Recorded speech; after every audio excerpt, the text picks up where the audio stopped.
The truck actually says low fuel, but there is plenty of fuel in it. I just got done charging the battery completely full, and this is what it does.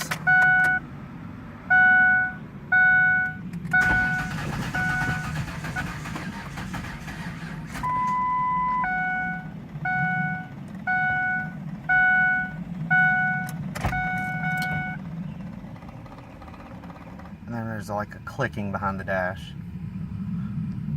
I don't know.